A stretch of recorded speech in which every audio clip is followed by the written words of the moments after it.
After the surrender of Nazi Germany, the Americans were still battling fiercely against the Japanese. The Americans wanted a quick end to the conflict. However, the Japanese were prepared to fight to the death.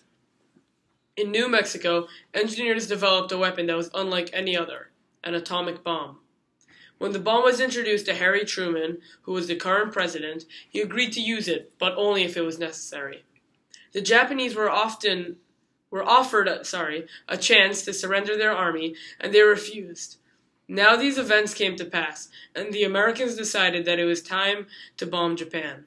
They chose two of the islands that have not been firebombed recently, and they decided on Hiroshima and Nagasaki. Both of them were highly populated cities. The Americans dropped the bomb on Hiroshima August 6th, and dropped on Nagasaki on August 9th.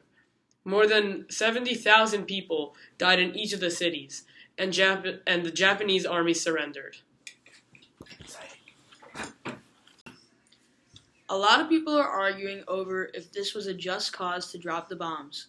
Is this conflict a response to a wrong perpetrated? From the American perspective, there was a just cause to drop the bombs. The United States had demanded that Japan surrender prior to the bombings, but Japan refused. The United States were forced to take extreme measures to show the Japanese that they wanted to end the war by any means necessary. Was this conflict made by legitimate public authority, and was the decision made by this public authority legitimate? I do believe so. Harry Truman, the President of the United States at the time of the dropping of the atomic bombs, made the executive decision to drop the weapons of mass destruction on Japan. The decision was legitimate because the U.S. needed to stop more casualties from occurring, and an appropriate resolution needed to be made. The attack on Hiroshima and Nagasaki was a justifiable attack. It was not done out of vengeance or hate. It was done because the Japanese were fierce and dangerous, and they were willing to fight a war until there were no survivors. The Americans, on the other hand, had no desire to fight, and there was no bloodlust among their army. They bombed them to end a bloody war, so the bombing was justifiable. Are the ends not proportionate to the damage inflicted on the harm done? The Americans destroyed thousands of lives when they destroyed the cities of Nagasaki and Hiroshima. Destroying those cities were horrible and not a great thing to do, but when you look at what would have happened if those bombs were not dropped, it shows that these bombs possibly saved many American and Japanese lives. Both of the decisions made were horrible, but when you look at the lesser of evils, the bombings were the right decision to make because of the possibility of this war going on for a long period of time and killing many other people. Yes, many Japanese civilians were killed, but for the Americans, they weren't as valued as the death of many American lives.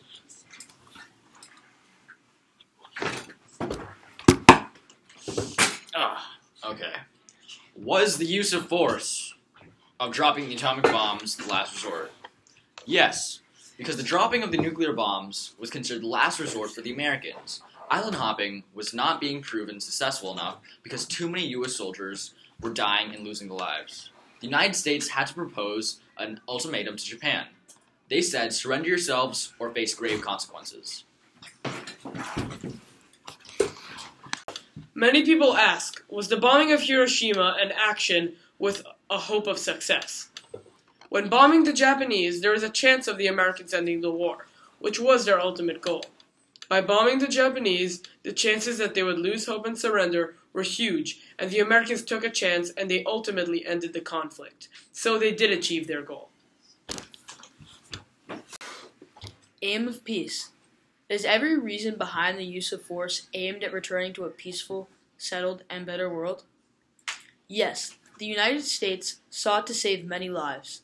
By dropping the atomic bomb, they were able to force Japan to surrender, and they were able to save the lives of American troops and people. Proportionality of means. Are the means that are applied against the enemy proportionate to the means used against the U.S.? No. The United States took to more extreme measures than Japan did. Although Japan had attacked Pearl Harbor and killed American troops, the nuclear bomb not only killed Japanese troops, but also killed thousands of civilians. The bombings and the after effects were far worse than the U.S. had intended. Are only the combatants targets of the means of the war? Since WMDs were used, combatants were not the only targets of the war. In order to end the war, the U.S. couldn't keep hopping from island to island and trying to take over them, because the Japanese would have never surrendered.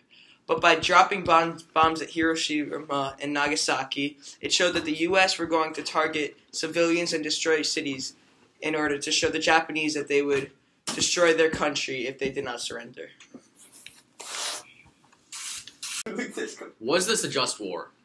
From an American point of view, the bombing of both Hiroshima and Nagasaki was justified and a legitimate course of action. It was retaliation and self-defense from the bombing of Pearl Harbor. Without the destruction of these two cities, the war would have an inconceivable end and a large death toll. This was last straw for the U.S. By dropping the two A-bombs in Japan, the United States believed that this would be better for the common good of its own citizens. As well, Japanese soldiers and non-combatants' lives were the cost to make sure that citizens of the U.S. were safe. By causing Japanese to surrender, the Americans ended a vital issue and stopped the bloodiest war in history. Boom.